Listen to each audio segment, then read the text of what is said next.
to that effort, and Nigerians are a key part of the field team that is out there providing that day-to-day face-to-face assistance to people. Now, what about the camps and the IDPs in the camps? What is the situation now? It's very mixed. We are obviously still seeing military operations underway, and we're still seeing indiscriminate attacks from the terrorists.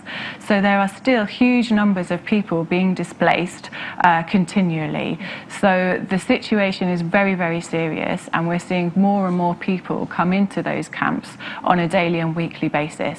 So that's why it's so important that this coordination happens as soon as possible and we can try and put an end to it. The situation is difficult in the camps. The basic needs of people are being met, but you can imagine in areas where people have left behind their families, often separated from their families, they are relying on handouts, and there are huge numbers of people living in these camps. The situation is really very serious. So to make sure that people's food and nutrition needs are met, to make sure that there is sufficient water, sufficient medical care, sufficient sanitation, and that people are protected. So there is still danger that people face when they come into these camps. We do hear worrying stories about people being attacked, abused, taken advantage of by the people who are meant to be protecting them, and it's very, very important that we understand what's happening there and are able to address those problems. So whilst people coming into the camps, often, always, it's a step up, an improvement from the situation where they've been living in their homes, in their villages, and those areas have been overrun by terrorists. I can't begin to imagine how awful that may be. They come into their camps, their basic needs are met, but it's a huge struggle to maintain that, and we constantly hear about water shortages, about food shortages. So the sooner that we can find a way to allow people to begin to rebuild their livelihoods, recognizing that for some of these people, they will not be able to return to their proper homes for some years to come, likely.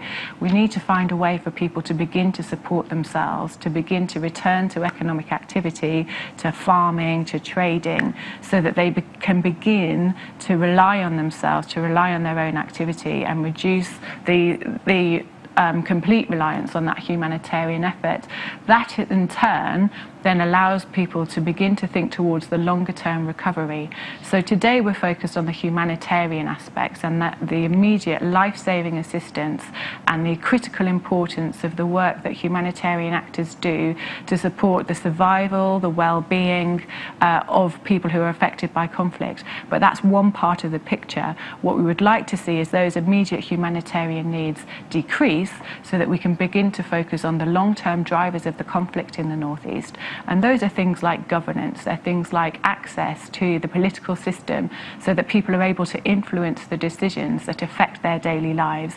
It's about education so that people are getting the right start in life and they're then able to support themselves and their family. It's about job opportunities so that when people are educated, there are the opportunities there that they can take advantage of and that they can support the Northeast as a region to prosper. That contributes obviously to the rest of Nigeria's economic well-being as well. So what we would like to see, as I say, is that begin to overcome that initial hurdle of the immediate humanitarian needs and begin to address those things that are causing the conflict for the long term so that we can see peace and stability in the long term. Well, it's believed that about 60 humanitarian organizations are proposing in this 2018 through the year to assist about 6.1 million people that are in need of humanitarian aid. Now, going forward as we mark this day, the question of awareness amongst the citizenry, not just in the Northeast, one will begin to wonder how aware are the people of the need to support the humanitarian actors in their quest to bring humanitarian aid to the people? Well, Nigeria is a big country, obviously, and really I think the levels of awareness vary greatly depending on where you are in the country. Obviously, in those states who are directly affected by the Boko Haram Islamic State West Africa insurgency. This is top of their minds, and yet still in those states, I think we see a lack of understanding of what the humanitarian organisations are trying to do and about how they do their work, and really what those principles underpinning the work of humanitarian organisations actually mean in practice. That is not widespread, but there are some key points where the coordination that I was talking about needs to happen. Some key organisations, individuals who need to be in that work, who I feel don't understand the work sufficiently well, and that's why that coordination, that dialogue is so important. But on the whole, in those states directly affected, there's great awareness of the importance of the work that those humanitarian organisations do. I think that travelling around the rest of Nigeria, that awareness of what's happening on the ground in the northeast diminishes, and that's understandable. There are so many issues that Nigeria is facing at the moment. If you think about the conflicts between, the violence between farmers and herders, if you think about the economic issues that Nigeria is facing, if we think about the focus on politics and on the elections that are such an important step in Nigeria's history that we're expecting in February of next year, there are a lot of issues for Nigeria, for Nigerians to be thinking about. But what I would say is that the conflict that is happening in the northeast of Nigeria affects the whole of Nigeria. It's not just something that impacts on those states directly affected. It impacts on the security of the whole of the country. It impacts on the economic prospects for the whole of the country and for people living right across the country. So I would encourage people to make sure that they are following what's going on, that they are aware of the challenges that are faced by that part of Nigeria, and of the important work that the military, the security forces, federal and state government, as well as the humanitarian organisations have in train to try to bring that situation under control. Some states say that normalcy is returning to certain parts and they're rebuilding houses so that some people in the camps can return home. How well is this going?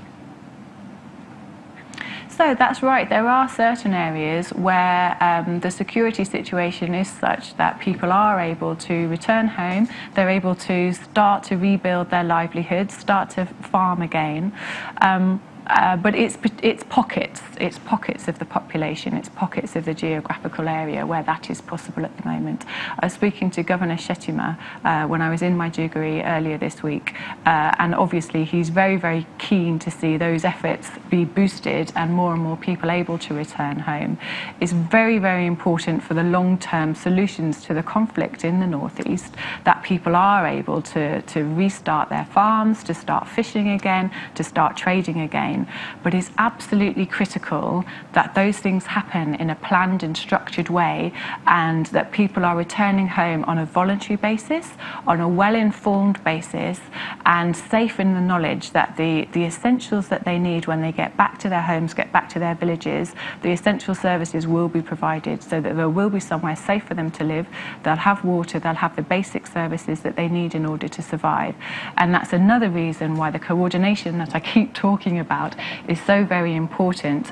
The military need to ensure that the humanitarian organisations and the state services understand what the collective plan is. So those three sets of actors need to come together to work out how they're going to support safe returns in a planned and structured way to make sure that those returns are sustainable. The risk, if that doesn't happen, is that people will go back to an area that they hope will be safe, but then when they discover it's not safe, when they discover that they need protection, when they discover that they can't return to farming, there's no provision of services, they're able then to fall prey more easily to Islamic State West Africa, who we know are coming in to try to win hearts and minds and try to convert more people to their cause. Thank you. If the returns Thank you very much, Harriet. The military, the international organisations, the domestic organisations, the state services cooperating, it's much more likely to last. Thank you very much, Harriet Thompson, Deputy British High Commissioner to Nigeria, talking to us about Not a Target in celebration of World Humanitarian Day, which comes up tomorrow, August 19th. Sunrise will be right back.